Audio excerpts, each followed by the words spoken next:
The following is paid programming. Welcome to Something More with Chris Boyd, certified financial planner practitioner and founder of Asset Management Resources, LLC, a registered investment advisor firm. We call it Something More because we like to talk not only about those important dollar and cents issues, but also the quality of life issues that make the money matters matter. Here he is, your fulfillment facilitator, your partner in prosperity, advising clients across the country, your host, J. Christopher Boyd. Welcome. This is Something More with Chris Boyd. I'm Chris Boyd, certified financial planner practitioner, and my office is Asset Management Resources. Thanks for being with us. And I'm joined again by Jeff Perry as my co-host, and we have Scott Birmingham, who is our lead financial planner, joining us. And you guys had an interesting topic we need to talk about as it relates to real estate. Things are changing in the world of real estate. Tell us more about this. Maybe, Jeff, you can set it up, and Scott can chime in. I'm happy to do that. And it's a very complicated series of cases. Lawsuits is what we're talking about, including a class action. It involves most of the big names out there. If I said, a real estate name, it's probably party to this suit. So what it's about is when you are going to sell your house and you contact, an agent or a broker and meet with them to list that property, to get that property listed in the MLS, multiple listing service, which is what everybody uses. If you're a realtor, you have to use it actually to get the realtor title. You have to be a member of the NAR, which is part of the case as well. So we have this kind of closed, which is what NAR refers to, National Association of Realtors, something like that. That's right. And so when there's a lot here, but I'm trying to keep it simple. When the agent who gets the listing is entering it in MLS, multiple listing service, they are also agreeing to compensate a buyer's broker, and that's a term that's a little bit misunderstood. The broker who brings the buyer a certain percentage, usually shared 50-50. So there's all types of antitrust issues, disclosure issues, representation, fiduciary stuff. So all of this is in this case, and it's been this way a long time. What's the issue? Is it that if I hire a broker, they represent my interests, don't they? And trying to find the property that I'm looking for. Well, Mr. Boyd, could you define represents your interest? And so that's part of the case too, right? And so I think most people, they're going to sell their house. They interview brokers, hopefully a few of them, or just one, and they sit down with them and they like the person. The person gives them the pitch and tells them all about how the house is going to be marketed. And they sign this document, which is probably several pages long, the listing agreement. And in there, depending on the state, because each state is a little bit different, each state has their own kind of contracts. But if you read it closely, you would question whether or not the person you're signing the contract to, the person you're going to pay, you're certainly agreeing to pay, say, that listing broker 5 or 6, 7%, whatever the deal is. But are they representing your interest? Do they have a fiduciary relationship with you? Is what you told them secret, meaning confidential? Correct. Yeah. And that is not always the case either. So there's 3 or 4 cases floating around. One of them is an antitrust price fixing component, and these other issues are coming up in the other ones. So there's a lot to it. And the first case that went to verdict went against the NAR, the National Association of Realtors. It was the Burnett case, and a group of home sellers, class action, won a $1.78 billion, that's a B, verdict against the National Association of Realtors and 2 corporate brokerage. And now there's other lawyers filing identical suits across the country. My prediction is, we can get into each issue, but my prediction generally is by the end of this, it's going to be an issue in all 50 states, and, perhaps it'll all be combined. I don't know. Well, Scott, you brought this issue to our attention originally. What was it that, caused you to think, we got to talk about this? I just think it's so dramatic. I mean, my fiance is in mortgages, and so she heard about it as it was still kind of in the process, and then Yeah. the fact that it was pushed through, and they won the case. But it's you think about it, you're selling your home. Why am I compensating the buyer's agent to bring somebody in? I'm paying somebody to sell my home, so that's just kind of been built into the mix. So I think that's conflicting interest. You've got two parties are kind of against each other. I want to sell it for the most versus a buyer. I want to buy it for the least. So it seems like an odd combination to begin with. And then the ramifications of this. So if you work for a lot of people on the buy side, people are going to question, do I need to pay you a commission? I already know some agents that are switching to a flat fee to take people around and changing their whole commission structure. And I think it will have a huge impact on the industry. And this really needs to happen let me do it a little disclosure here. I am a member of the NAR, the National Association of Realtors. I held a real estate broker's license in Massachusetts for, 15 years or so, and in Florida here for a few years, several years. And so I'm seeing the inside and the outside of this, but the consumers certainly are not informed. We're mentioning sellers agents, buyers agents, but a lot of the times these contracts are defaulted to transactional brokers. I don't know what that means. That means that's right, because it's not a traditional legal term. More in the legal sense, it's more like a mediator or facilitator, where you're agreeing that you'll represent the sale of the house and the seller's paying you, but you're actually a transaction broker, which means you're in the best interest of the transaction. So if I'm a transaction broker, I have a duty to be fair, open, and honest with both parties, which means, Chris, if you're selling your house and you're saying, well, we got an offer that offers a little bit less, it's 20,000 less than what I wanted.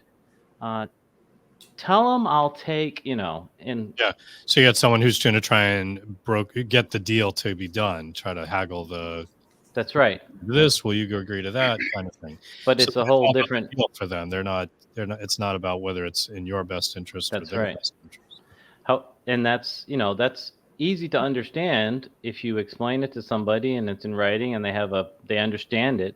But as I started out in my previous comments, when someone hires you, for example, if you hire me to sell your house as a seller's broker, that's why you're contacting me, and we develop a relationship and you sign my contract and you're sharing things, I think it's very difficult for that customer, that seller, not to assume that the broker, me in this example, is representing their best interest and not just trying to get this transaction done, meaning basically be a paperwork person to get everything signed on the right places and make sure everything goes as smoothly as possible. So that's another part that I'm responding to Scott's comments. It's really unclear. It's really unsettling. And, quite frankly, in my opinion, as even a real estate broker who has benefited from commissions in the past, it's really not fair to both parties. And I agree with you, Scott. If a buyer wants a broker, right, the buyer should pay for the broker. Right. I mean, I think there's plenty of benefits to that. You're new to town, or you're out of town and have a buyer broker looking for properties, or maybe you're a first time buyer and you're just completely ignorant. There's a lot of value there. 10 years ago, I sold my home myself, only because it was 3 doors down from the high school in Norwell. So everybody going to the high school would see the for sale sign. I figured I could sell it myself. And like a nerd, I went and got my real estate license in a weekend course. I just wanted to know what I didn't know. And I paid $300 to get it listed on Realtor.com, Zillow, and Trulia. You can do that. And I paid $500 for an attorney. And I sold it. I sold it within 2 weeks, but I know for a fact that realtors intentionally told people, don't go there, because I spoke to a couple of realtors that were friends of friends, and we're telling people not to go there. So the only people that came to see it were people who were told by a neighbor or a friend. Literally nobody came in associated with an agent. What usually happens in those circumstances, if I have a client and I'm, say showing a buyer around in the house for sale by owner, if I contact you and say, hey, I'm a broker, would you pay me a commission to bring a buyer? And you tell me no, then I have a problem because I still believe I have a duty to show that home, or at least not keep my buyer away from it. If you agree to it, fine, right? Well, you're the honest one, Jeff. So I did tell them all no. I go, unless I have a problem selling it, I'll call you back. But at this point, no. And nobody sent their buyers over. I got 30 of those phone calls. Yeah, I'm sure you did. Yeah. It's a So- common phone call. Sure. Not even if they don't have a buyer, they may insinuate they have a buyer, but it's a common sales technique to call you and say, hey, I have buyers. Why don't you list it with me and I'll bring them all in, right? Right. I'm sure that's what you heard. Oh, yeah. Yeah. Well, this is a little bit off topic, but I think it leads to the question of, naturally the question of what's the value of a realtor. I mean, there, because Scott, you were talking about doing it independently, and Jeff, as someone who's been a realtor, you I'm sure would be able to articulate it. But I'm sure there is value in having a realtor. One, because it may be enhance the visibility of the property as you put it on that MLS listing service, the multiple listing service. And then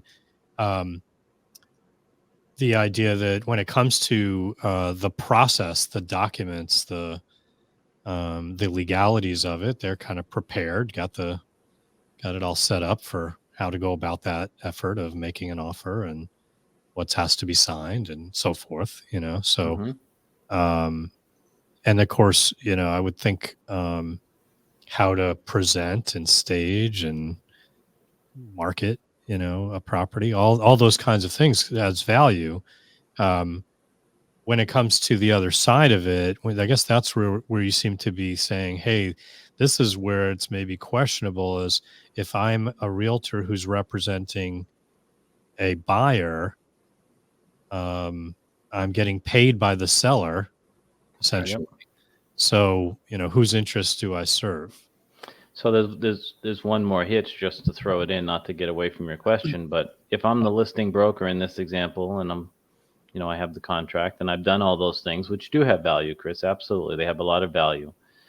And I do an open house, or I have the buyer come to me, I'm going to get the full commission, even if I represent the transaction. Yeah. So, So go ahead, Scott. So are you saying I'm going to represent the seller and the buyer, get the full commission? Right. So if the easiest way to think about it is an open house, because that's how the person got to me.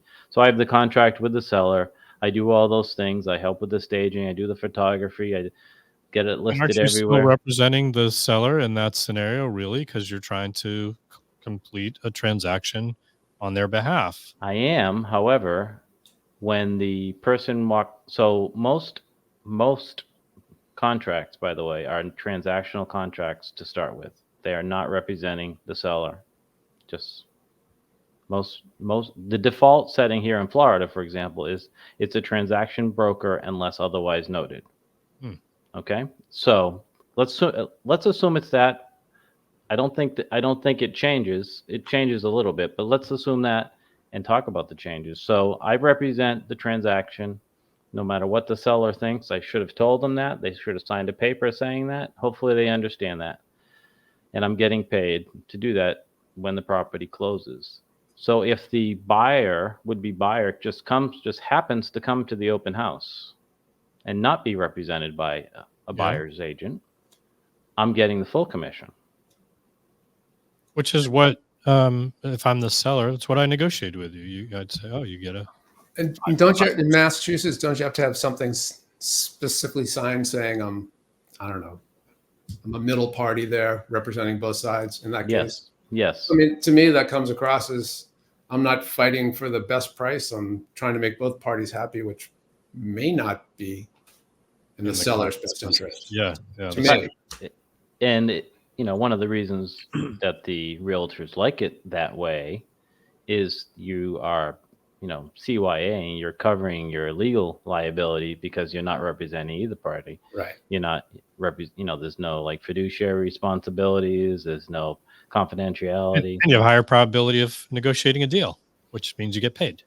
Yeah.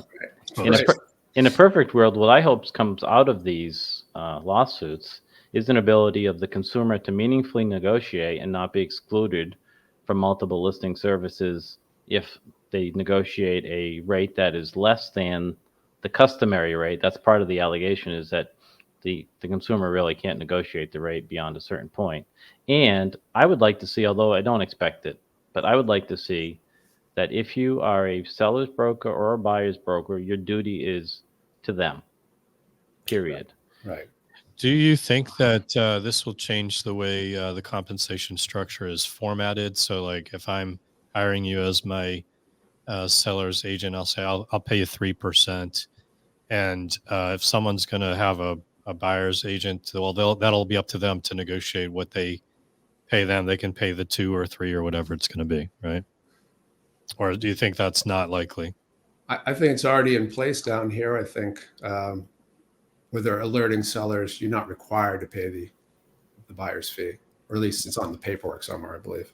Yep. I think if these cases are successful, or if there's some type of settlement, it's very likely, Chris, that that's going to be the outcome. And I think that makes sense. So in our scenario of an open house, that I have the listing and I have a contract with the seller, the person comes in and they should know that I represent the seller, and they can come in and do it all themselves. They can have an attorney do it, as you did, Scott, to handle the paperwork, if you will, to review the documents, the contract. Or they can say, you know what, I'm not comfortable. I'm going to go get a broker of my own. Because it's my duty, if I'm being paid by the seller, my relationships with the seller, Right. my duty should be to the seller. I should be negotiating for the seller. I should be helping the seller sell the house, not just the transaction. I can't help bring this back to when we talk about financial services that we work with in our clientele in terms of financial planning and portfolio management, the idea of what's a fiduciary.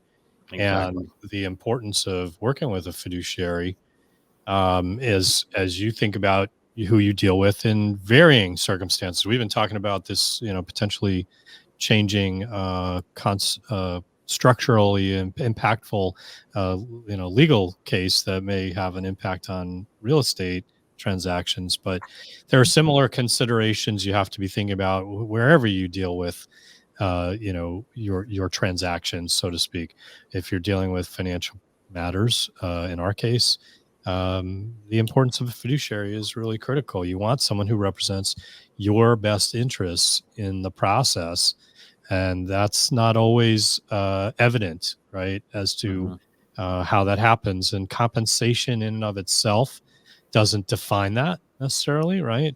But it is a challenge, I think, for people to identify who's acting in my best interest, who's got a conflict of interest for their own financial motivations, and how do I navigate that in a way that's going to be in my own best interest.